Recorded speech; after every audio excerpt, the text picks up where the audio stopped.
Hello, আজ আমরা ছাদে উঠেছি। ছাদে পুঁইশাক হয়েছে। মানে কোন সবজিটা আজ নিব এবং সেটা আজ রান্না করব, দেখা যাক। পুঁইশাক যেমন হয়েছে, এদিকে না ডাটাগুলো বড় হয়ে গিয়েছে। এই ডাটাগুলো আজ কেটে নিই।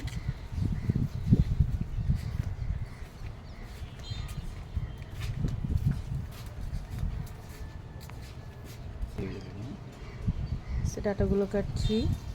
ডাটা শাকও খাওয়া যাবে, আর নিচের ডগাগুলো, নিচের ইগুলো অনেক নরম হয়ে আছে।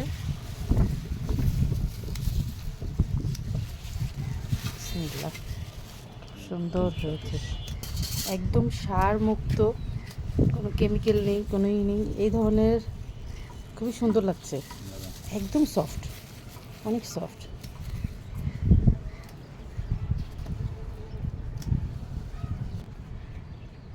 ডাটাটা আমি কেটে নিয়েছি, বাট কীভাবে দেখো, ঠিক এখান থেকে, উপর থেকে, কারণ এখান থেকে তাহলে আবার হবে। কারণ আমি বাজার থেকে যখন ডাটা শাক কিনে এনেছিলাম, তারপর এটা লাগিয়েছিলাম, এই যেটা এখান থেকে এই দুটো হয়েছে। তো এই দুটো যখন এখন রেখে দিলাম, পরবর্তীতে কি হবে, এখান থেকে আরও হবে।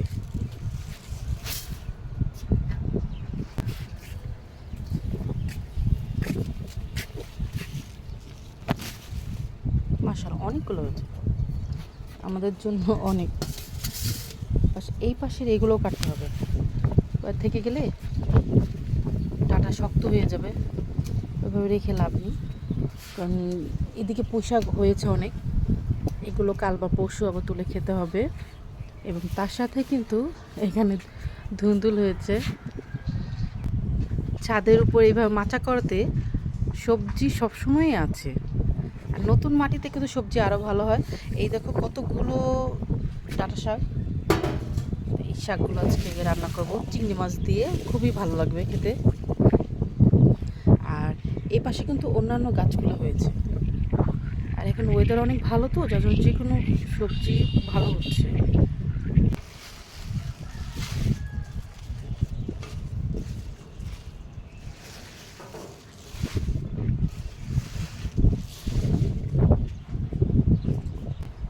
এখান থেকে ডাটা নেওয়া হয়েছে, ডাটার পাশে কিন্তু দেখো এখানে ভেন্ডি গাছ এবং অন্যান্য, এটাও উঠে গিয়েছে, সবগুলো না উপর দিকে উঠে গিয়েছে। অনেক সবজি, মাশাল্লাহ, সবাই মাশাল্লাহ বলবে।